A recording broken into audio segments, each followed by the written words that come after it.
Atongoria a Mathukuru Kaunti-ini ya Murang'a ni maroria thirikari gwiciria keri itwa-ini ria kweheria uheani wa irio Mathukuru-ini ndereti ya mwaka wa watho wa mwaka wa 2024 mwaka wa 2025. The feeding program should remain intact and if possible in the whole country.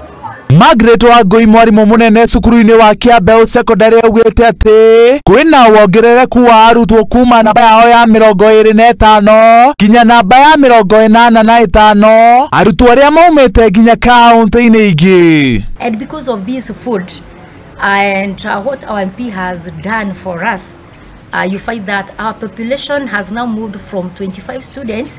As I speak today, we have 82 students and still counting. Kuringana na honge cia wendi mwega cia ciana makiria ma cukuru 60 kuma gicigo bunge gia Kiharu na makiria ma ciana 12,000 nio magunikite. Currently doing the distribution in 60 schools.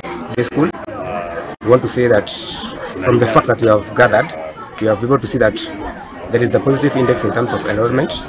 The penetration is very high, whereby we have seen that the Form 1's intake this year, it has gone up in many schools. We want to see that the program has a positive impact to the society, or in the constituency in Kiharu, with a population of 12,600 students that we are offering these services. Kuringana na Patrick Mwangi mwarimu munene cukuru-ini wa St Stephen Kaverwo secondary augite ati uheani wa irio ni utumite ciana cikare cukuru na kwehereria aciari Murigo Muritu. We appreciate very much what the program has done. This has led to the increase in population. Like this year we have been able to admit 60 students in Form 1. Previously, we had a total population in Form 1 and 2 of 40 students.